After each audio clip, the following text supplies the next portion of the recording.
Welcome everybody to Two Drunk Dudes in a Gun Room. Hey, today I got Scott. I'm gonna mess this up. Scott Fredberg, right? Correct. All right. I knew I was gonna mess it up, man. Hey, Scott, go ahead and tell everybody a little bit about yourself, man.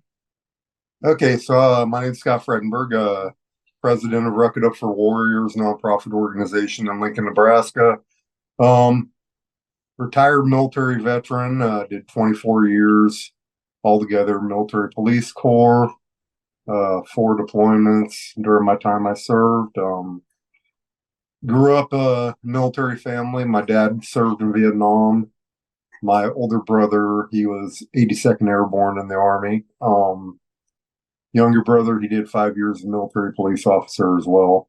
So kind of knew I wanted to go in, once, well, basically because of my dad. So, married, have three kids, a 21-year-old, a 12-year-old son, and then my daughter, she's 9. So, work for Department of Homeland Security full time.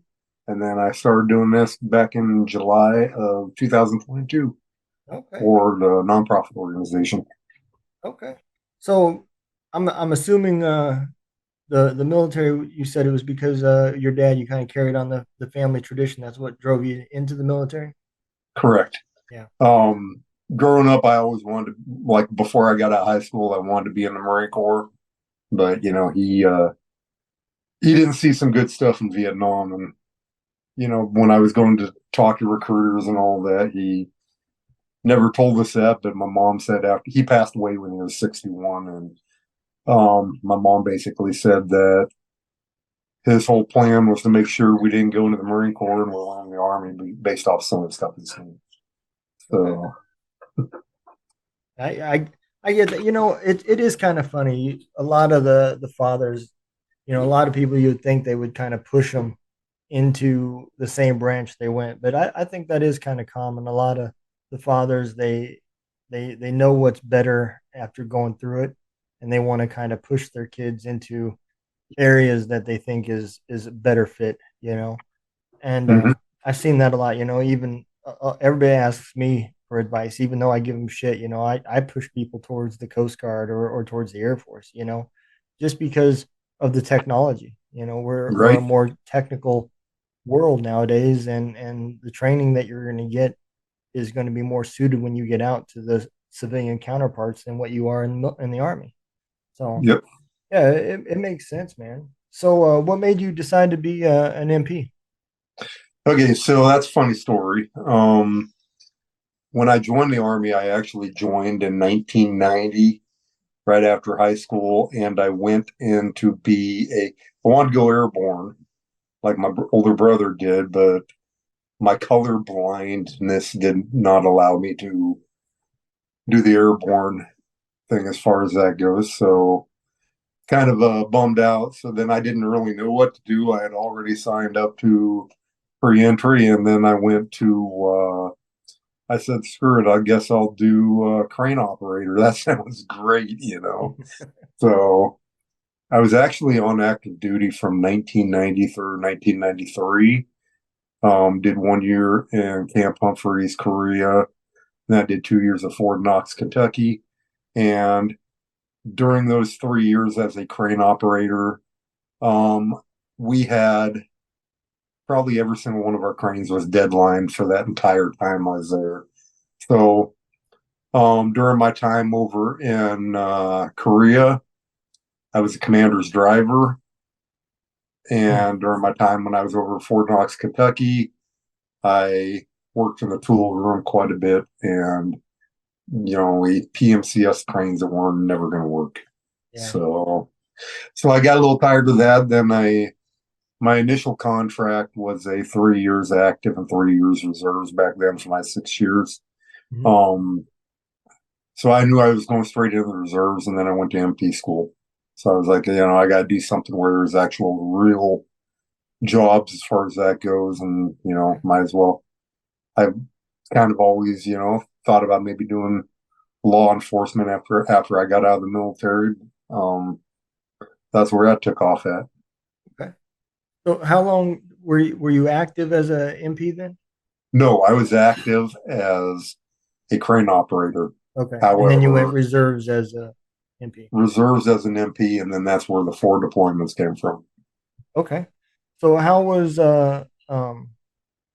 yeah, because man, that's completely different, man. As a deployments as a crane operator compared to as an MP, because even stateside as an MP is completely different as a deployment as an MP. So Right. what was your thoughts as a deployed MP? Okay, so each my first deployment was in Kosovo. It was a peacekeeping mission. Yeah. We went to Camp Bondsteel. Um, our mission there, we actually ran a detention facility. Um, so and then another deployment, we actually did security patrols and stuff like that, base patrols, you know, running gates around towers, running like outside perimeter security and all that stuff. And then another one was back to detainee operations. So we've done, and then last one was actually a U.S. Customs mission. Okay. So throughout the MP mission, we're taught that MP stands for multi-purpose, and it surely was because you Yeah. do a little detainee ops, you do a little, base security and patrols, and then you do a little customs. So it's like, Yeah. you got to be ready to do any type of mission there as far as that goes. So yeah. Yeah, man. You you guys were the enemy in the custom side, man. Everybody was trying to figure out how to get their AKs home. I tell you what, people brought some stupid crap home, and it's Oh, I like, know, I know, I know. How many? I think the women were the worst, to be honest, because it was like that when we would go through their hooches and stuff. You would think it was the guys, but you would find more sex toys and stuff like that in the women's quarters than you did the guys. But yeah, yeah. there's a few of those items that were confiscated as well. Oh yeah, yeah. I mean, all that stuff is always found, man. And like I said, I think the women were always worse, man. Yeah, they're pretty good. Yeah. So see, I was real familiar with the hump, man. I was stationed up in Camp Kyle, which is up north, but my uncle was a civilian there on Camp Humphreys. So I would come down on the weekends and visit him. So yeah, I was real familiar with the with old Camp Humphreys. As a matter of fact, my first tattoo was there in Osan. Oh wow, Yep. what's on air base? Yep. Yeah, man. Good times. So you got out and you decided to go into law enforcement. Did you go straight into Homeland Security, or did you go into local law enforcement first? What Okay, did you do? so got out of active duty. Um, so when I got out of active duty in '93 as a reservist, my actual job was an overnight movie theater job at Okay. first until I got my feet wet with working in the civilian world. Yeah. Because I had I think I had 2 months of paid leave, you know, Yeah. after I got out. So terminal leave, as us military people know it as. Um, so then I actually went and actually got hired on at a buddy's place doing brick construction laboring, Okay. so did that for a couple of years and then actually actually actively tried to get hired on law enforcement, but I found a job working in Nebraska prison systems. So I worked at our diagnostic and evaluation center for Nebraska prison systems and um worked there for 20 years and never did actually make it to be a civilian police officer. I promoted up into did out of my 20 years working in corrections, I did 10 years as a sergeant there, and the last 5 of those years I did our intelligence stuff. I was doing gang investigations and drug investigations, and that was right at the start of I'm not sure if you ever heard of K2, the synthetic cannabis, you know. Yeah. Yeah. Um, Yeah. so that was we last part of my career I worked at community correction center in Lincoln, Nebraska, so the inmates would go out to work during the days. and they'd come back and they bring their K2 in, which they went and bought, and then so there'd be a ton of intel that came into me. So I was, I reported directly to our warden. I documented hundreds of intel reports throughout my time I was there, and took down some pretty big guys as far as sending them back into secure facilities, busting them with the K2 and all whatnot. Okay. So Did you by chance did you work with Bill Diekman? Is that where you met him at? yeah, so Billy, he when I first started, back in I started back in '96, and he worked at the same facility as I did. And when I promoted to corporal, he was a sergeant at my facility. Okay. He was on a different shift as me, but that's where I met him at, yes. Okay. And also, I kind of knew him just very slightly before that.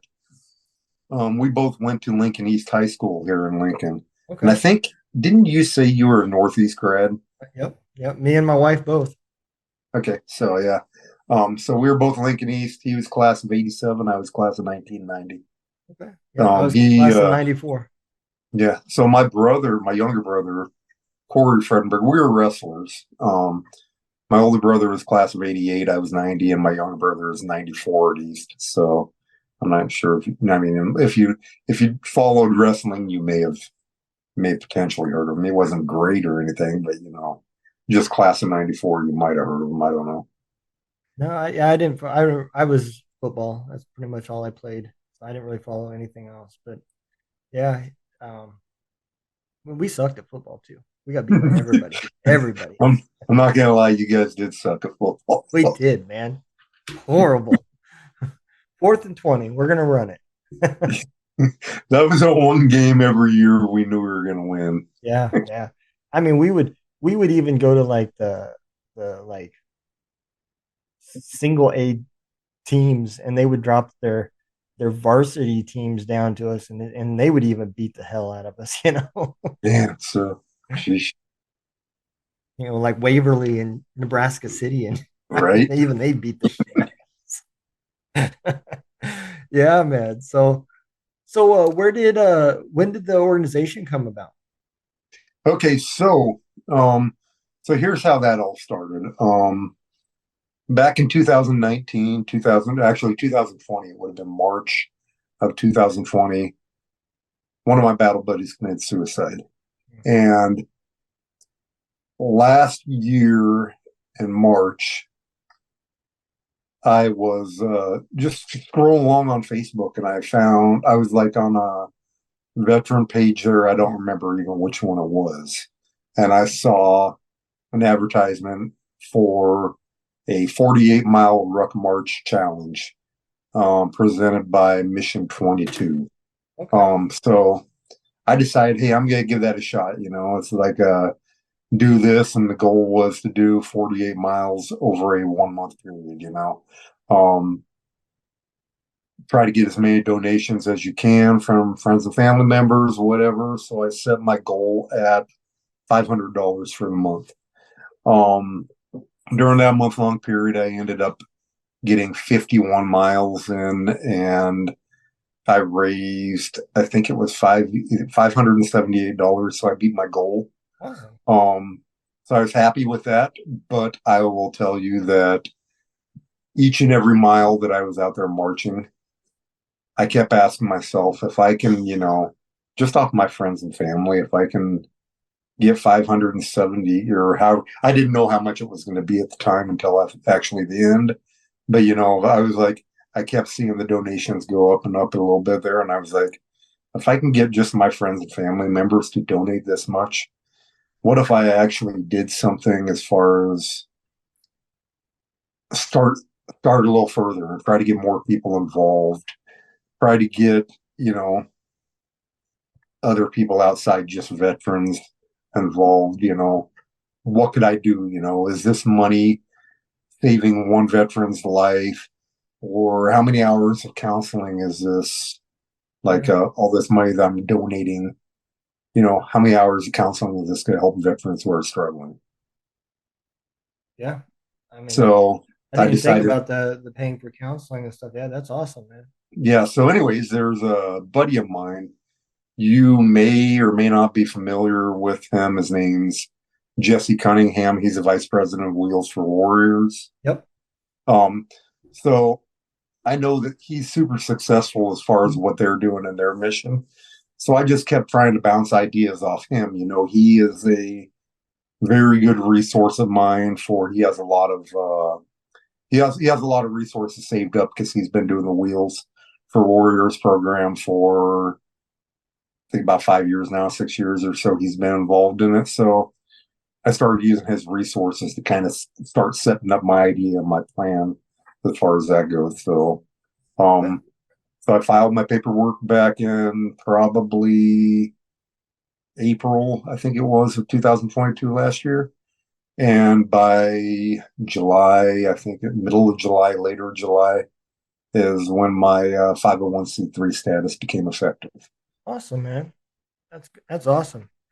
So let's talk a little bit because I know hero stock is big on my mind, and I know you guys are playing a role in that. So let's talk a Mhm. little bit about the ruck that's coming up for hero stock.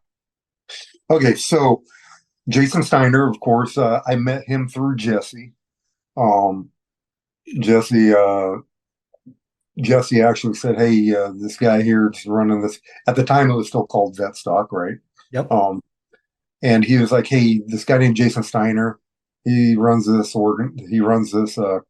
outdoor concert that's just started last year. This will be the second year of it, called Vet Stock. He's interested in your program, being active in the event as far as that goes." Um, so Jesse invited me to one of Jason's planning meetings for at then, like I say, at the time it was still called Vet Stock. So I went to the planning meeting and just listened to their discussion. Jesse introduced me to Jason and to talk to all the guys, and all the people there. He has like about 5 or 6 people on his planning committee or whatnot. So I basically talked to him and told him what we were about. And Jason was like, I think it'd be really cool if you guys, did some sort of ruck march event or whatnot. And so we started working on a plan as far as that goes. So what our event is actually going to be, it's called Ruck to Hero Stop, and it's just going to be since it is going to be September in Nebraska, September 9th, you being from this area, you know how hot it is here, Yeah.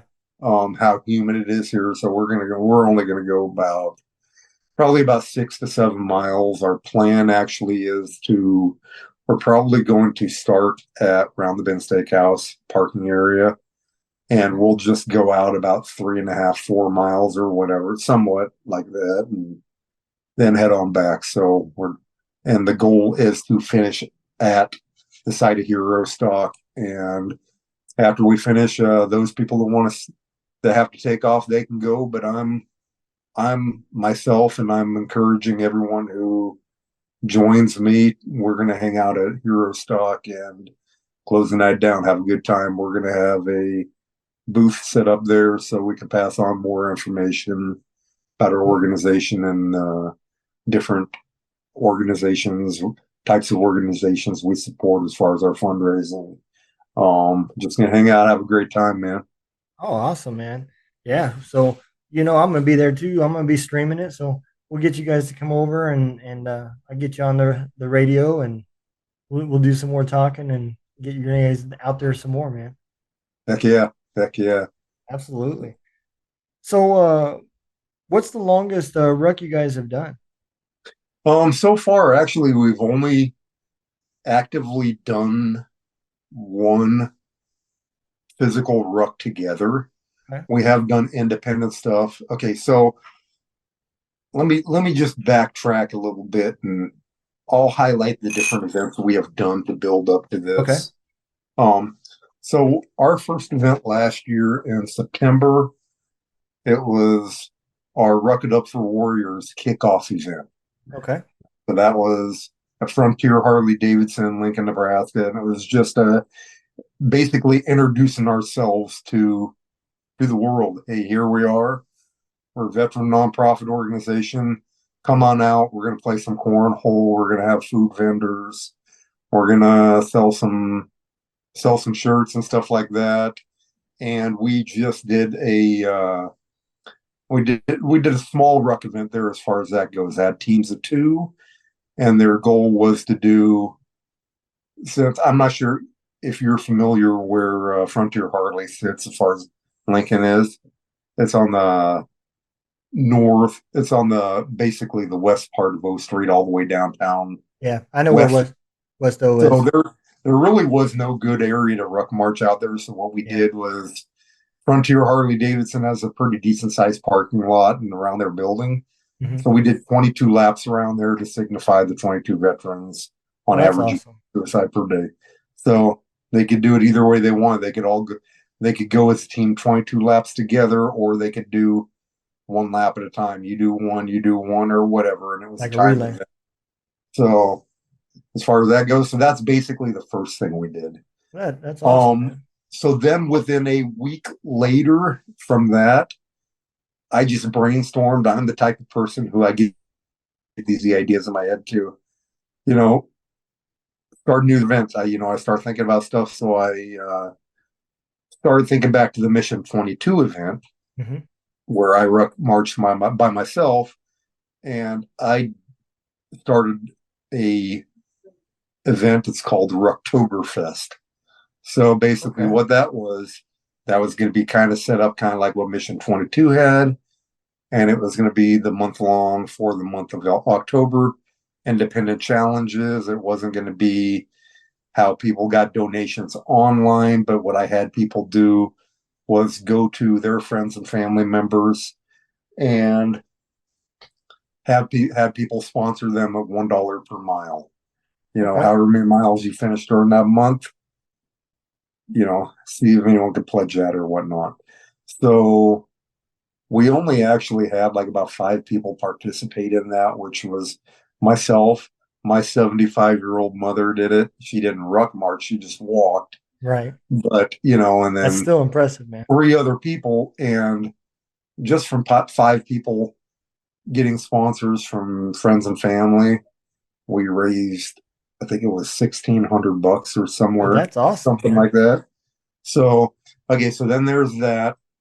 And then wintertime started coming along because I didn't really want to plan anything else. We just had Billy Diekman on. We had that comedy event. It's called That's Rucking Funny. So Yeah. I kind of named that myself. My goal on that was to get, as many veteran comics as I could. So I got Billy. I had another guy was one of my battle buddies from my Afghanistan tour. Hmm. He was one of the comics. His name is James Lindsay. If you're familiar with the Lincoln comedy scene, he goes by he James Lindsay is his name, but he has this show he does called Getting Busy with James Lindsay. So Okay. that was pretty good. And then there's another guy who was Army vet, and our host and the other comic were not veterans. However, we had great veteran support. Ended up selling the place out at Rosie's South over by the state pen. We sold 245 tickets was the maximum, or no, 145 tickets was the maximum. That's And we awesome. sold it out. So, but then now to answer your question though about what was the furthest ruck we have done, in March we just had an event March 18th. My battle buddy who committed suicide, Sergeant Kevin Payday Jurasic, I I did a memorial ruck march in honor of him. My goal is to do one every single year for him. We had I think about 15 or 16 people who actually ruck marched in it. Not huge numbers or anything like that, but it was cold as balls that day. It was like 10 degrees with a wind chill. Yeah. Wind chill, it was like close to zero. And we had like about 15 people out there. And I think we ended up doing I think we went about 6.5 or 7 miles is all it was. But um, I had it initially planned for like a 12 to 15 mile thing, but then there's a couple people who I talk to who do a lot of ruck march events like this, and they say, hey, you don't really want to go 12, 15 miles because you're going to scare off potentially a lot of Yeah. people who maybe want to do it, but they don't think they can physically handle it. So Yeah. I think my main thinking from here on out is we're going to stick to anywhere from the 6 to 8 to 9 mile range is going to be probably our max. That That makes way we sense. get more people involved. Yeah. Yeah. So so that's our longest one, and that's basically our event history of what we've done so far. That that's awesome, man. So, I was just sitting here thinking when he was talking about the comedy show. I've had in the past I don't know, 2 months, and there's still some that I haven't aired yet. I think four, maybe five veteran comedians, and Mm-hmm. one of them has her own tour with like six more veteran comedians. Robin Phoenix is her name, and she's Robin. yeah she tours as a comedian, but she also has her own venue, and she Oh, has nice. comedians that go to her. So, next year if you decide to do it again, and if you start planning ahead, maybe I can link you guys up, and maybe you can have some more comedians and maybe a little bit bigger venue. And Yeah, that'd be great. So I think what we want to do, and I know uh, Christy White, she is one of the co-owners of Rosie's, Mhm, and she is good friends with Billy Diekman. They went to high school together at East, both mhm. class of '87. We were talking about when we were before the show even started, a couple weeks prior, if we sell it out, what do you do? I mean, Yeah, and we were potentially talking about maybe we do two shows in one day, or maybe we do one show one night and another show the next. So because we sold out and I had people who were still trying to contact me on Facebook or text yeah, my phone or whatever saying, hey, you got any tickets left or whatnot? And, you know, I think by word of mouth, I'm gonna do a poll probably here in the next few months and ask people, if they'd be willing to do it again. My goal, honestly, is to always to find some sort of event during the winter, yeah, like a comedy event. I thought the comedy event went over super well, super funny. We had some great comics there. yeah, Oh my God, it was like a laugh fest all night long. It was great. But I mean, just the atmosphere in there and, just it makes you feel good for a night.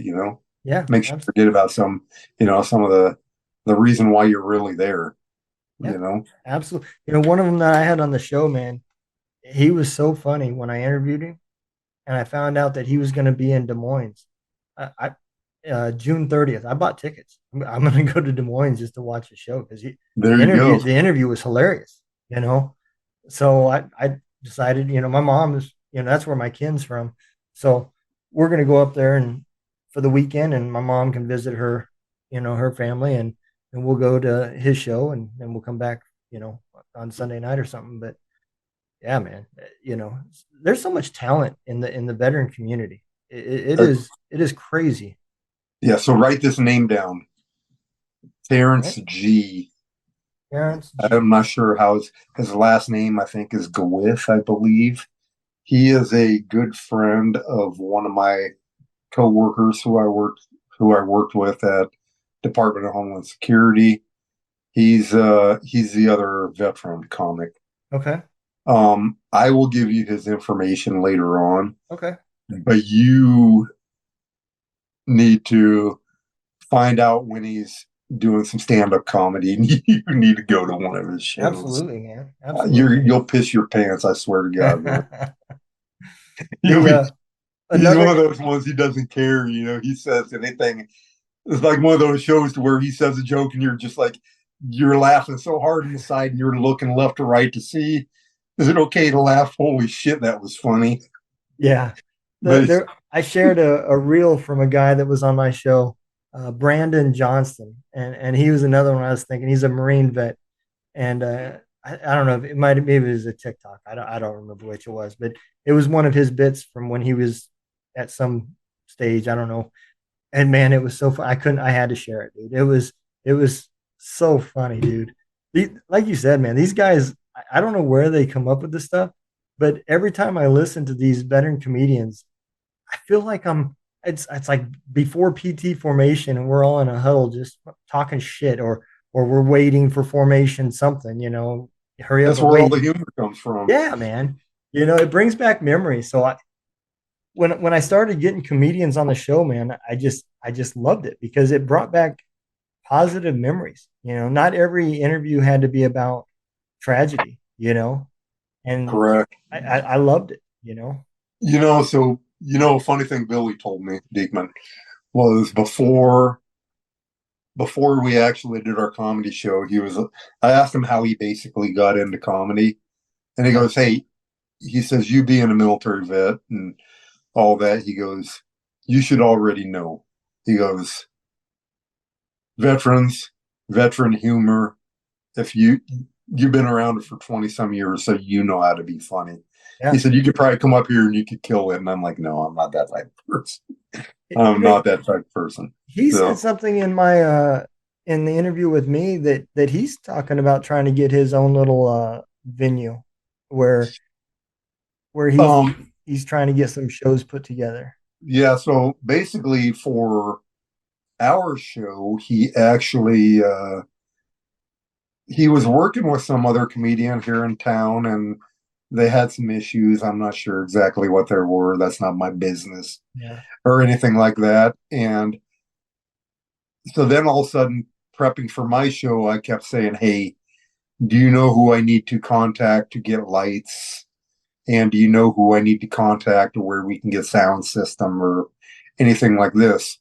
And he just said, screw it. He went and bought his own set of lights, which he brought for the show and set up. He goes, since I've been in this comedy industry here for a little bit, he goes, I might as well seriously think about kind of doing my own branding as far as stuff Yeah. goes and maybe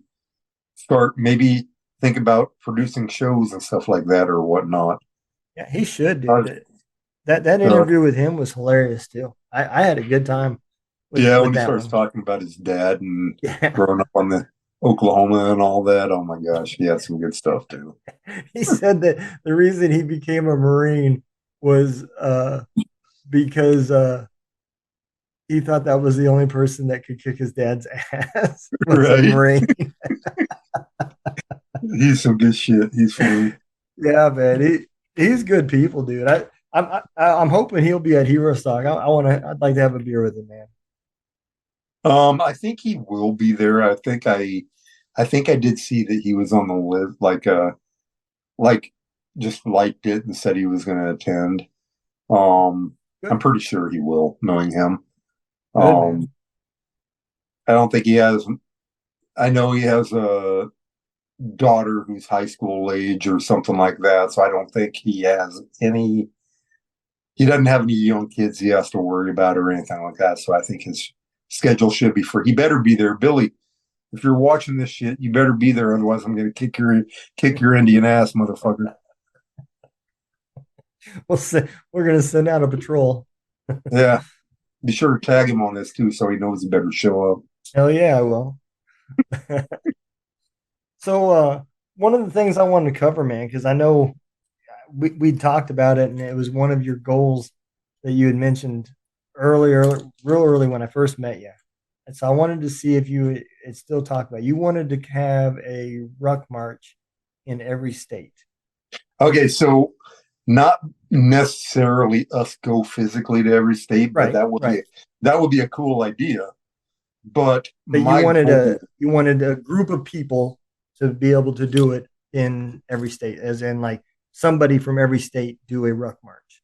yes. So what my plan there is, I think, so where this all started from, when we first did our first event at Frontier Harley Davidson, all the money we raised for that event, I kind of realized that probably about 85 to 90% of the funding that we brought in through donations Hmm. was from the veteran community, was from my personal friends who are veterans, my family members, and people who are closely tied to me as far as that goes as a person. Right. So I started thinking, I was like, how? How do you go about and expand something like this? It's What's hard. a proper way to expand it? And how do you go outside of your own community when you're only one person? So my goal is to have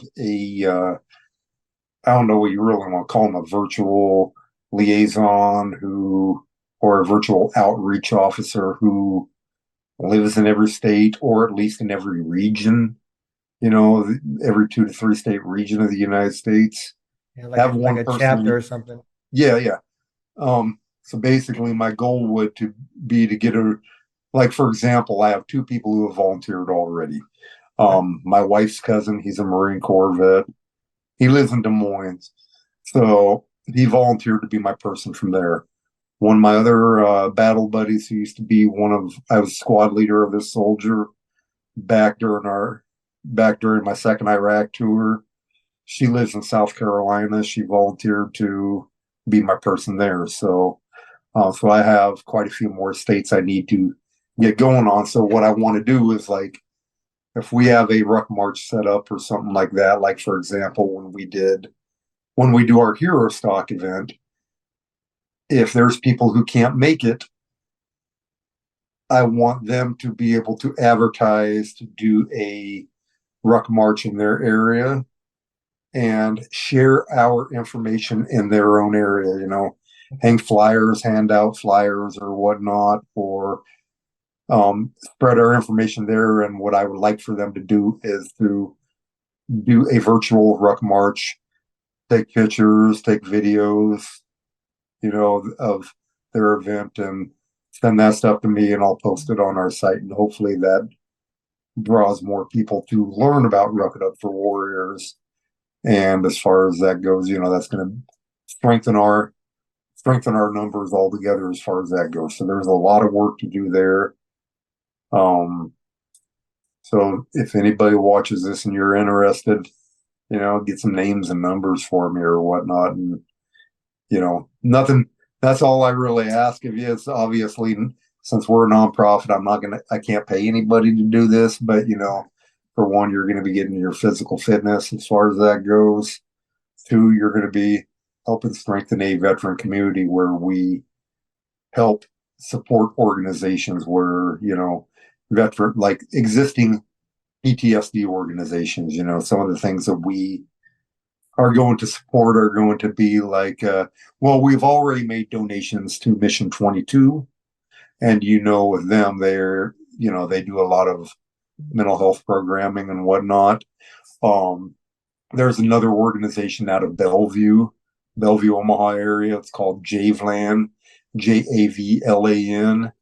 They they hook up veterans with service dogs and send them through training as far as that goes.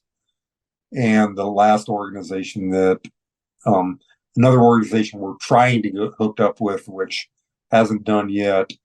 Um, Once again, Jesse Cunningham, Wheels for Warriors. He during the comedy show he brought up Vince Rocco Vargas. I'm not sure if you ever heard of him or not. I He is haven't. he's on that. You ever seen Sons of Anarchy? Hmm. He's on that spinoff, The Mayans. Okay. He's an actual actor, and he's a former Army Ranger, Oh, and wow.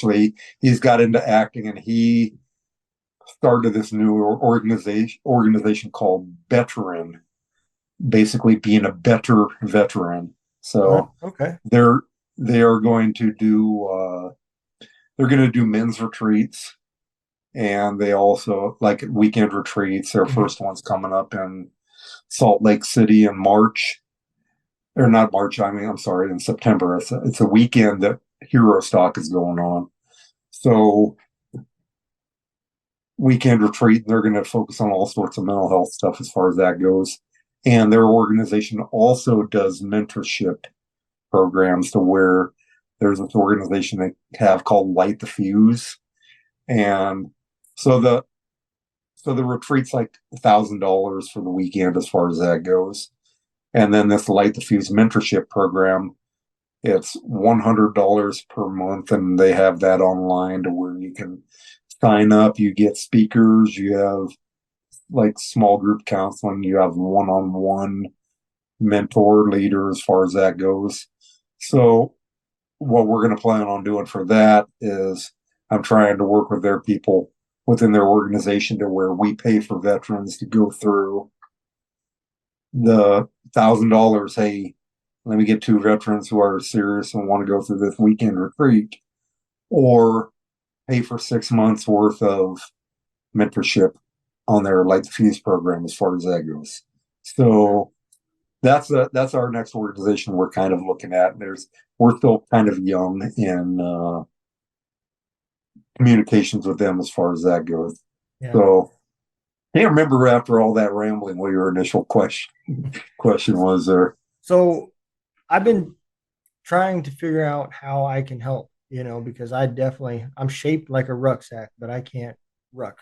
So I remembered our conversation, and what I decided I'm going to do is on my website, I'm going to put a map of each state, and I'm going to push until we get a chapter or a volunteer, if nothing else, at least is willing to help orchestrate the road march for each state, even if they That'd be don't want to be awesome. a full fledged chapter, Mm-hmm. And At least to stand something up, and then when they get people who become involved in yeah, it, then maybe they can say, "Hey, you want to take the lead on this or whatever." That'd be great. and then so what I'll do is I'll help funnel people to you, and we'll put a pin in the board on my website, and if they don't work out, we'll take the pin out until we find somebody that fills it, and we won't have mission complete until the road marches are complete. So That'd that's be that's awesome. that's what I'm gonna do for you. And that's the best I can do is use the radio station and my platform to get the word out until we find somebody, man. So I hope that helps, and I hope we accomplish that mission, man. I think that will help a lot. I mean, I appreciate any help you guys can give as far as that goes. I will tell you that in a short amount of time, just since July, I tell you what, networking is unbelievable. You know, Met so many awesome people. Yeah, Um, it's great. You know, this I'm community thankful. is amazing. Yeah, for sure. People like Steiner and Operation Encore and Mike and Eric and just everybody, yourself, everybody just rolls their sleeves up and how can I help, and that's what it takes. That's how we. These problems. Hmm. Tell you what, it is. Some organizations, you come up with an idea. Like, I think Jason Steiner struck gold with his hero stock. I Oh mean, yeah, not for him personally, financially or anything like that, because right, he's not making any money off this. right. But a but an event like Hero Stock is an event to where that can grow and that can get so much support from so many people. And Jason, just from talking to him, Yeah, he's going to roll with that, and he's going to get that thing to where it's dynamite. It's going to be awesome. There's going to yeah, be every year it's going to get bigger and better as far as that goes. It's going to be super exciting. Then you look at Wheels for Warriors. yeah, Who doesn't like, you know, who doesn't like motorcycles? right, Who doesn't like getting a free motorcycle? The work that they do. Jesse was just on stage in Sturgis this year in front of, what is it, 70 to 90,000 people. They presented a bike, yeah, on stage. But then you look at Ruck It Up for Warriors. There's a lot of work to do here because not a lot of people like to rucksack, Right. throw a rucksack on their back and go 6 to 8 miles. Yeah. So I got a lot of work I got to do as far as that goes. So, I appreciate your help. I appreciate Jason's help. I appreciate Jess's help.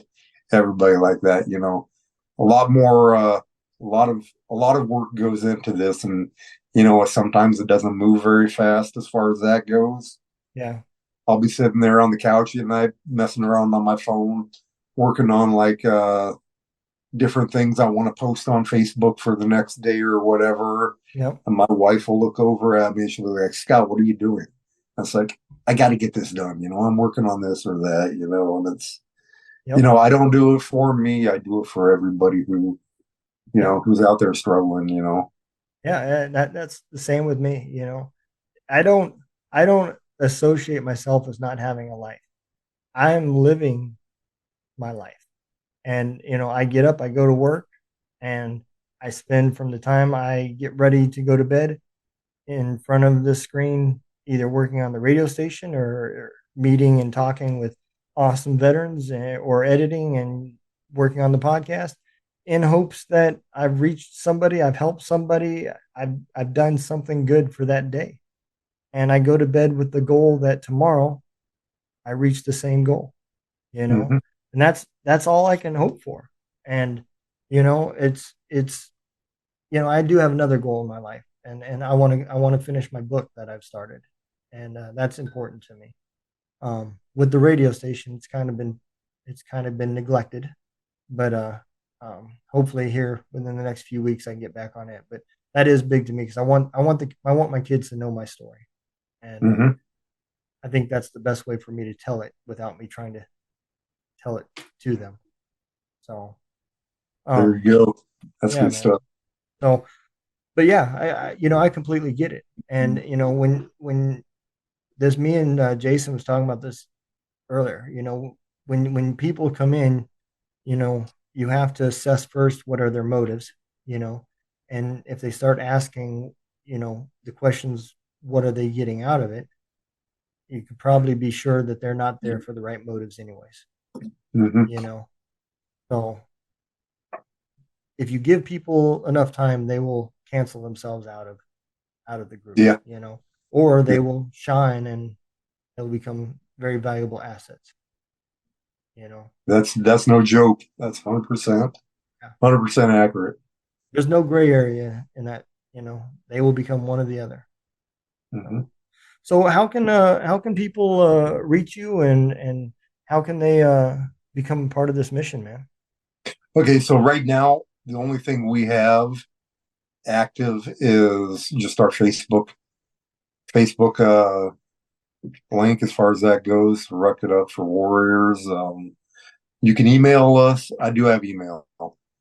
RU4 at ruck dash it up the number 4warriors.org. Um, Here, hopefully within the next 10 days or so, we will have a website started. The same people who, the same business who, the guy that's been working on Hero Stock's website and Wheels for Warriors website. He's going to be doing hours, but he's on vacation this week. So hopefully next week after we will hopefully be able to start to get that moving and go in the right direction. Or I ain't afraid to share my phone number, 402-326-5268. Shoot me a text message if, you know, you watch this podcast and you're wanting to get a hold of me to become involved as far as that goes. Absolutely. And I'll link your email and your Facebook page and all that stuff into the description too. So make it easier for people to see it. And Okay, the you the, can the find us on webpage. Twitter. You can find us on Twitter. You can find us on Instagram. Okay. And I also just created a TikTok account. I do another thing I recently started doing about a week and a half to 2 weeks ago. It's called Ruck It Up in 60. So basically, what I'm doing is I'm just doing an approximately 60-second video clip, and I'll record myself just talking about something I want to talk about for the day as far as that goes, related to our organization related to veterans missions, related to events that may be coming up as far as that goes. Okay. So, and I'll do the video just on my video camera, and then I'll post it to all the social media links there as far as that goes. So Okay. so far we have like 5 of them up there, and my goal is to try to get at least 1 to 2 of those a week or so, and just carry that on as far as Okay. that goes. So Awesome, man. what else? Awesome. One last thing we have May 24th, Give to Lincoln Day. It is a day, it's put on by Lincoln Community Foundation. Um, they basically each year they have a bunch of nonprofits down at the Lincoln Community Foundation Tower Square, downtown 13th and P Street here in Lincoln. Um, they have a day to where basically a ton of organizations come through and they donate money to nonprofit organizations. And what Lincoln Community Foundation does is they go in and they have like a $500,000 pot to where if a business comes in and donates, they try to match the donation to give back to us as well. So Awesome, man. not necessarily just to us. There's like however many people signed up and signed their organizations up through this program. So just know that if you do make a donation or anything like that, and you're within that first part, they're going to try to match the donation and give us money as well. Cool. Um, this event is on the 24th of May. However, they advertise it. You can go to givetolincoln.com. You can just search for Ruck It Up for Warriors. Um, the donate button was live as of May 1st at midnight, and it will be live and active to where you can donate through anytime now through May 24th. Okay. So Awesome, man.